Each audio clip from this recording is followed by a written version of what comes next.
Hello everybody, we're here in beautiful Pompano Beach, Florida, and we're going to be working on a Hayward heater. It's a gas heater H250 FDN. And the issue with this heater is it is given an SF error code. Let me show you. All right, so here's our heater. It's a 250 model, and we're going to be replacing the temperature sensor because the SF throws a code for it. The thermistor has malfunctioned. So we opened up the front here, and we're going to get started. Here's the part that we're going to be replacing. Okay, that's for this unit. There's the part number.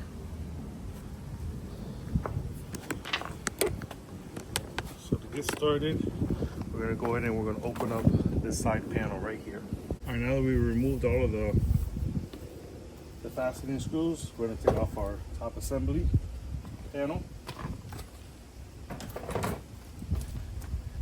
Let's move this out of the way here. Okay, so right here is where we're going to be replacing our thermistor right there. I'm going to go ahead and find which size this is and go ahead and start backing it up. All right, so the size we're going to go with is an 18 millimeter, and we got to unscrew backwards. We're going to go ahead and grab it and pull up.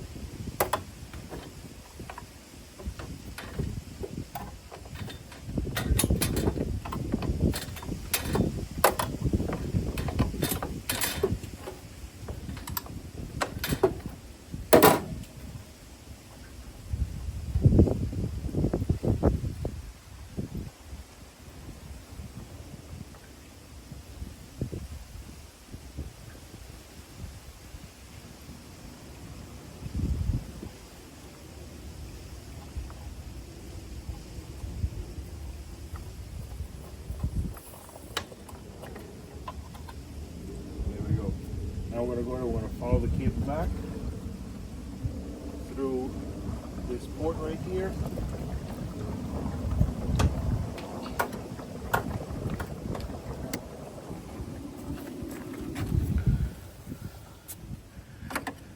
I'm going to find it,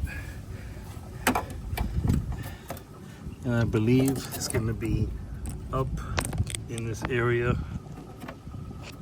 I believe that's it right there. Let's find out. All right, so our cable is tied up inside of this web of cables here, wires, and it goes up through this holster that's right up in here, this plastic holder. You see that ribbon cable's in the way, through right here, and this is in fact our connector right there. All right, so it's a tab that you gotta push outwards, and now we need to do the same and pulling this out of here. See if we can push it through without having to open the tab up.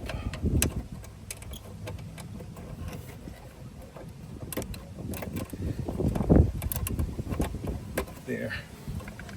All right, now we got our part out. Just gonna just pull it out, take it out of the jackets. Now we're gonna install our new one. All right, so I'm gonna go ahead and show you the difference between the original and the replacement part. Does look completely different.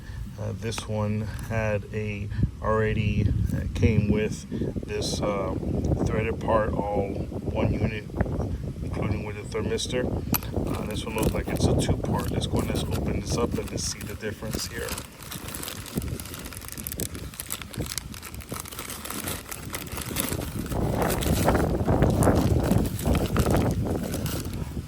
All right, so it looks like they want us to now add this part to here, and then on this part we do have a gasket, so this is going to thread onto the actual thermistor. And then this part adapts to the actual side manifold there where the plumbing goes into the manifold of the heater. So we're just going to add some Teflon tape around this, and then we're going to go ahead and install this into our manifold. Alright, so the first thing I tried, I went to put this threaded part inside, but I don't think it's going to give me enough space. So I gotta find a way to connect it together, and then we're going to slip it in and then start to thread it together. A very tight angle here. See if we can manage to get this slipped in, and there we go. And then at first I tried just putting inside of the copper threaded port inside the manifold, but it wouldn't allow me enough space to then put inside my thermistor inside. So I'm just trying to carefully manually thread this in.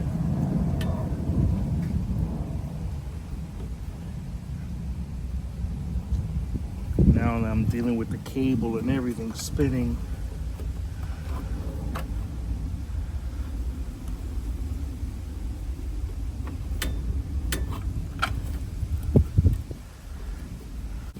Okay, now I was able to get it started.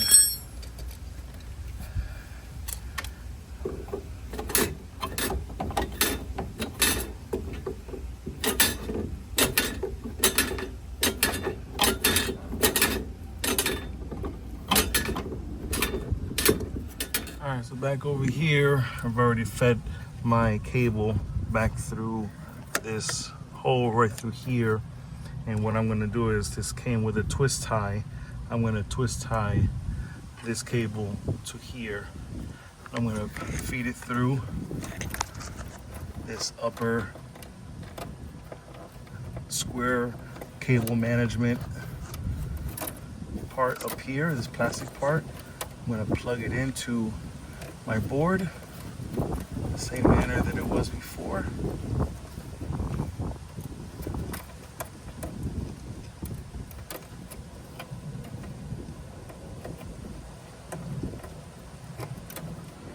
Go. And then now I'm just going to manage my cable with the twist tie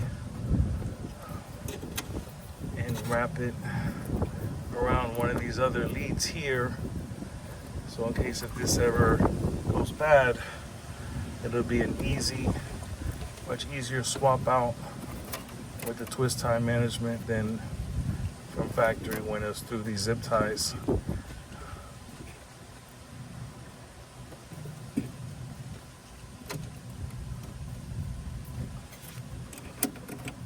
There. Now we're going to go ahead and fire up our unit, our pool, and let's see if we got everything finished here. All right, I'm going to go ahead and turn back on our pool.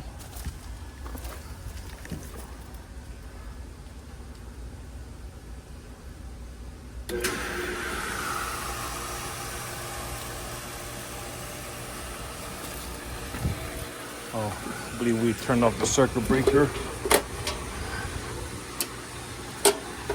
Put power back to our unit.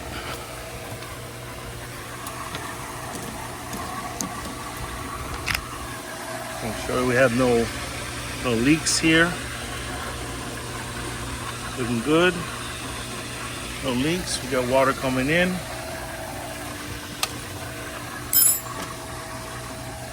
So we're in bypass operation right now. We're gonna go and we're gonna take that off. So we can test our unit by pressing the negative button and your menu button at the same time.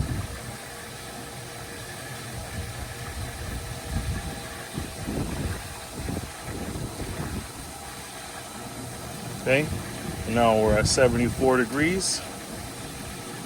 We got it at 103. Here, click. Calling for heat.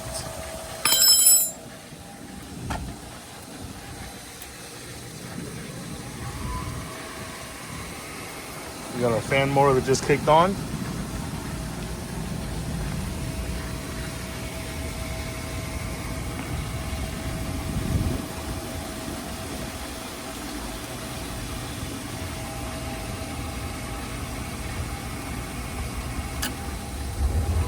And we got ignition.